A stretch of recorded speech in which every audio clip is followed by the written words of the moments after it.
ndabahaye mwiriwe canke mwaramutse bivanye naho buri umwe wese aherereye banywanyi bacu mubana natwe makuru n'ibiganiro vya misi yose tubandanya gushikiriza kuri no mbonesha kure yacu no yanyu Muhuza TV.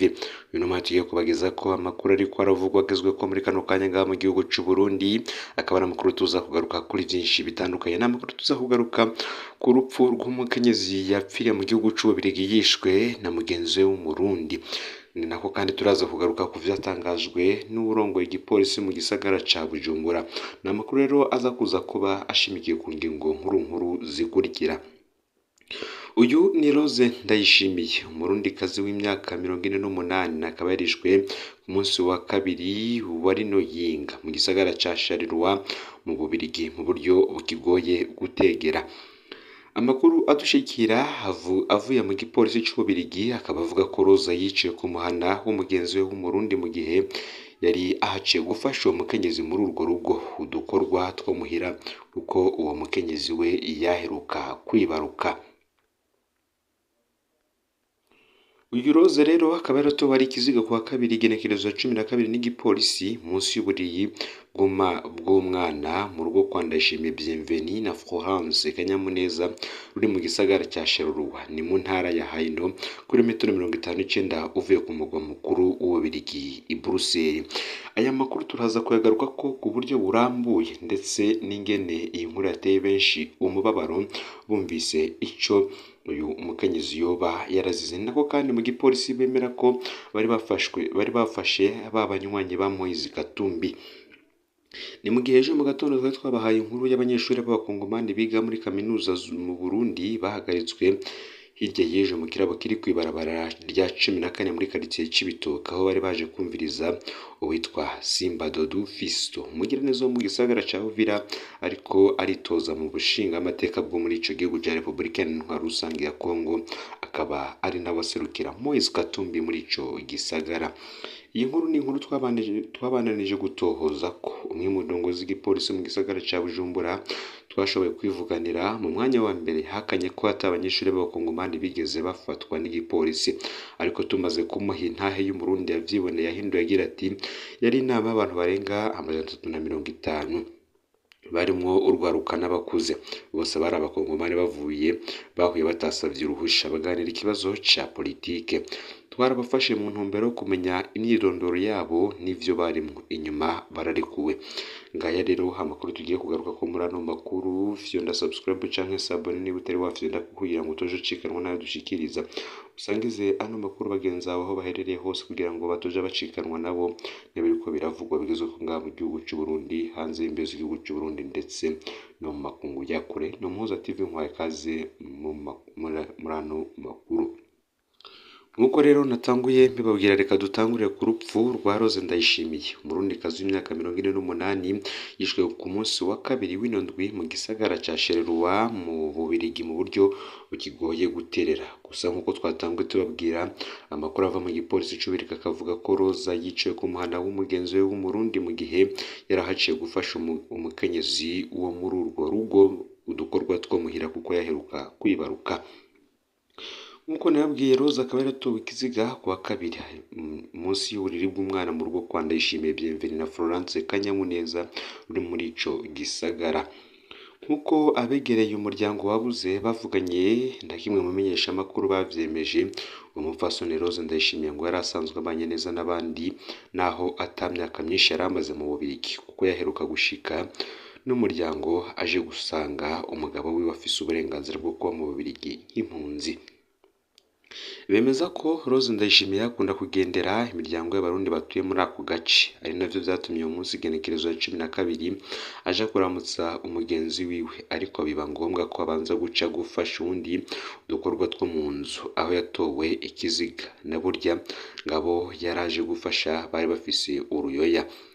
Uwo mugore wo muri urwo rugo yaheruka kwibaruka, nawe nyene yaheruka gushika mu Bubiligi avuye mu Burundi. Rose ariko ngo ntiyahavuye abandanya iyo yaragiye na telefone yiwe yahamagara ntihagire uwitaba. umwe mu babanyi biwe yagize ati Rose yari umuntu akundana, yari afise umugenzi aja kuramutsa basangira icayi, ariko aca abona yoca kwaramira. Uwo mupfasoni afise uruya rutarenze amezi 3 kuko abagabo babo bari abagenzi kandi ariho agishika ava mu Burundi.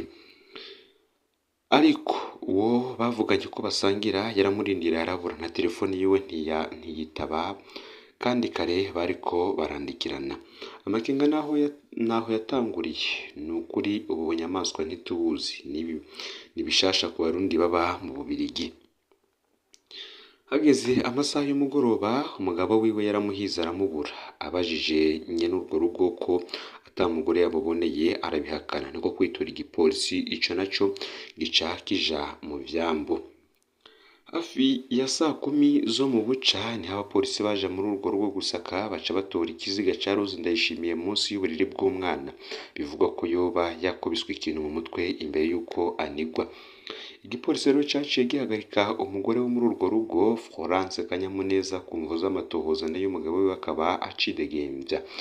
Umwe mu bakuru b'igipolisi ca Sherurwa yavuze ko uwo mupfasoni ari mu minwe y'inyamiramabi kandi ariko arasuzumwa amagara yo mu mutwe. Yavuze ko vyinshi bizomenyeshwa n'ubutunganire amatohoza azoba yarangiye, harimwo na raporo y'abaganga karuhariwe mu gusuzuma icishe umuntu, autopsy irindiriwe mu misi ya vuba. Rose Ndayishimiye akaba apfuye atagihe gishika umwaka kiaciye yashitse mu Bubirigi, aho yari yaje asanga umugabo wiwe ahaba nk'impunzi, akaba kandi yahoze ari umukozi w'ishirahamwe ritegekaniriza kazoza abakozi mu Burundi ANSS. Abarundi baba muri ako gace bavuga ko batangajwe n'ubwo bwicanyi na burya iyo miryango yari isanzwe igendanira. Nguru rero urupfu rwa Rose Ndayishimiye, umurundikazi w'imyaka 48 yishwe kuwa 2 w'indwi igenekerezo ya 12 mu gisagara ca Sherura mu Bubirigi, yishwe n'umwe mubo yaragiye gufasha.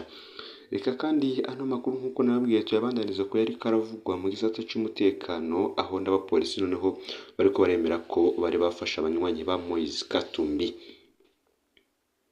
Ejo mu gatondo twari twabagejeje ko amakuru y'abanyeshuri b'abakongomani biga muri kaminuza mu Burundi bahagaritswe hirya y'ejo mu kirabo kw'ibarabara rya 14 muri quartier Cibitoke, aho bari baje kumviriza uwitwa Simba Dodo Fisto, umugiraneza wo mu gisagara ca Uvira, ariko aritoza mu bushinga amateka muri Republika Iharanira Rusangi ya Kongo, akaba ari waserukira Moise Katumbi muri ico gisagara. Inkuru twabaye twarabandanije ivyo kwitohoza. Igipolisi ngo coba carekuye abanyeshuri hatanzwe ibiturire. Umwe mu Barundi bavyiboneye yavuze ko nariko ndasoma ku nkuru y'abakongomani bafashwe ejo bariko bagira ibintu bisa no kwiyamamaza kuri 14 mu Cibitoke ku kabari kitwa La Nouvette. Rero baratwaye abagera kuri 5 bambaye udupira turiko ivyandiko tutashoboye gusoma. Jewe niho nari ndiko nivuna kanyota igihe bafatwa hari nk'isaha 2 z'ijoro, ariko bari batanguye ivyo bikorwa vyabo nk'isaha 12 z'umugoroba, kandi bari benshi. Bakaba barahagaritswe n'abapolisi, imbonerakure nazo ngo zaciye zugarana abasigaye. Jewe navuye ntaha polisi ikiraho. Umwe mu bakongomani yatwandikiye yavuze ko abo banyeshuri bugaraniwe muri ico kibanza gushika isaha 4 z'ijoro, barekuwe ari uko hatanzwe amafaranga. Simba Dodo Fisto ntiyigeze ahashika, abamuserukiye bose barafashwe baca bariheshwa amafaranga tutamenye igitigiri kugira bikunde ko abo banyeshuri barekurwa. Umwe mu ndongozi z'igipolisi nkuko natanguye mbibabwira mu gisagara ca Bujumbura twashoboye kwivuganira mu mwanya wa mbere, yahakanye ko abanyeshuri b'abakongomani bigeze bafatwa n'igipolisi, ariko tumaze kumuha intahe y'umurundi yavyiboneye yavuze ko yari inama y'abantu barenga 350 bari mu rwaruka n'abakuze, bose bari abakongomani bavuye batasavye uruhusha baganira ku kibazo ca politike. Twarabafashe mu ntumbero yo kumenya imyidondoro yabo n'ivyo barimwo, inyuma abararekuwe. None ngo abakongomani baza kwiyamamariza mu Burundi, ubundi baza ko igipolisi coba carakoze akazi kacu. Ngibi rero ivyatangajwe n'uyu umwe mu bahagarariye igipolisi mu gisagara ca Bujumbura. Naho kandi muri ano makuru tuyabaniriza ku bindi biriko biravugwa aho abakenyezi babiri bo ku mutumba Ntobwe komine n'intara ya Gitega bari mu minwe y'inyamiramabi kuva ku igenekerezo ya 11 Kigarama uyu mwaka nyuma yo guturira umwana w'umwigeme w'imyaka ishika 3 bamuhora ko yihagarika aho aryamye. Amakuru ava kuri uyu mutumba akavuga mukase w'uyu mwana yiganiye umukenyezi mugenzi we ko uwo mwana yarayihagaritse aho aryamye, ubundi nawe acamugira inama y'ingene bomuhasha kugira ntaze asubire. Niko rero guca bazana ibihunda bamuturira ku maguru bongera bamurya inzara mu gihimba cirondoka nk'uko ababanyi bavyemeza. Nyuma yo kumuturira rero ngo bagize umugambi wo kumunyegeza birahava biramenyekana haciye hafi indwi. Ku igenekerezo ya 11 Kigarama uyu mwaka abajejwe intwaro bari kumwe n'abajejwe umutekano rero niho baciye bahagarika abo bakenyezi uko ari babiri bashikirizwa inyamiramabi. Abakinyi ba handball nabo kuri ubu bari bagiye gukina igikombe c'isi yose bagatoroka mu Bubirigi, 6 muri bo birukanywe muri ico gihugu basubijwe muri Croatia. Abo bakinyi uko ari 6 bari mu minwe abo bakinyi uko ari 6 bari mu buhungiro bwo kuba mu Bubirigi bakaba basubijwe muri Croatia, igihugu ca mbere cyo ku mugabane wa Buraya bashikiyemwo.